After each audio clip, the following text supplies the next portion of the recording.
Arkansas State University, part of your coursework is in research. Over the course of 3 semesters, you have the opportunity to partner with a faculty member in their area of expertise. Here are some of our current areas of research at Arkansas State University. Welcome. I am Farley Schweigert, faculty member and Hippotherapy Program Director here at Arkansas State University Physical Therapy Department.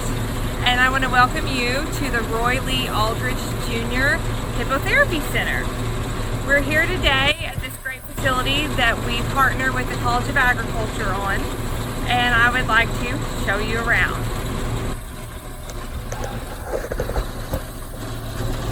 Here at the Hippotherapy Barn, we are able to do research. We have an interprofessional experience here between the PT and OT departments. As you can see, we have a nice arena where we're able to do our treatments. So here's our arena. We also have a therapy room where we're able to do evaluations and testing, and the students are able to get hands-on experience with clinical situations. Hippotherapy is a tool that we use in physical therapy, occupational therapy, and speech pathology. It is not a specialized treatment. What we're doing here is using the horse's movement in order to facilitate different goals that we have in our therapy sessions. So we have the students, both the PT and OT students come. They prepare the horses, they prepare their clients and their treatment sessions. This is our mounting ramp where we mount our clients. Then the students perform their treatment sessions and then dismount. The other cool thing about our facility here is we have a great deck, a great set of bleachers for observation. This is unique in a couple different ways. We can put different programs on to educate other departments in the community, along with giving the students a unique opportunity to go above what's going on the ground and to see things from a different angle. So, here's our Hippotherapy Center here at Arkansas State University. I hope you enjoyed the tour and gloves up.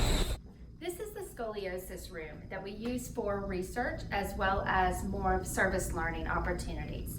So I was certified in Schroth approximately 10 years ago, and since then I have seen multiple patients with scoliosis, and those will range from children all the way to adults. And this right here is just some of the racks that we use for the exercise. Most of the exercises are done in a 3-dimensional pattern, but we use a lot of isometric exercises. This is a very different type of physical therapy.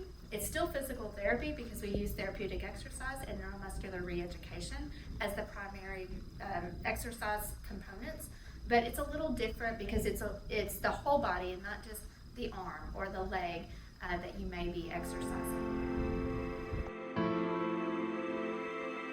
Bill Payne and I have worked together using light energy to inhibit the growth of various microorganisms. We've tried to see if, particularly the ones that are resistant to antibiotic medications, we could inhibit their growth using light energies. And we've been able to do so in a number of cases over the past several years. If we can develop some sort of methodology of treatment, some kind of therapy that does not include development of resistance, then that would be more effective. And that's what we try to do with light.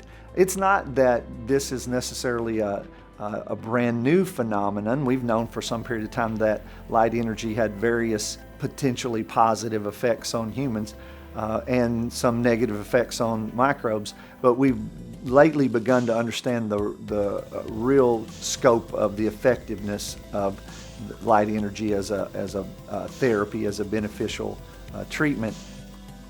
Because I teach students in a professional program, research is part of their education, and They are paired with members of our faculty at various places in their matriculation through the program to do research, to do original research with the faculty. We include them, and we realized that we could expand what we were doing. We decided, why not bring other disciplines into the Institute and get them involved? We've done so. So now we have people from medical imaging, we have faculty from the nutritional science program, we have clinical laboratory science folks, we have social work, we have nursing, we have a number of disciplines as well as physical therapy faculty who are involved now in an array of different research projects. The future is collaboration. We think that we're better when we work together, and we also want our students to learn what the other health disciplines do, but not just what they do, what their value system is, how they look at situations that are associated with healthcare, so that whenever they do go out and practice, they are able to better interface with those folk. Research is just a good platform for that. When we work together, maybe our outcomes are better, the job is more rewarding, the patient is benefited. It's a good thing. Are you interested in getting stronger faster? Well, blood flow restriction might be your solution. So blood flow restriction, or BFR, is the use of, and this is a tourniquet, so using a personalized pressurized tourniquet system to restrict blood flow to the upper extremity by 50% and restricting blood flow to the lower extremity by 80%, to increase strength by using low loads or low weights. So blood flow restriction has been used with many athletes such as Dwight Howard, and he uses this, and other athletes use this to actually use low loads to increase strength and decrease the likelihood of having a damaged tissue. So again, if you would like to get stronger faster, blood flow restriction is one option.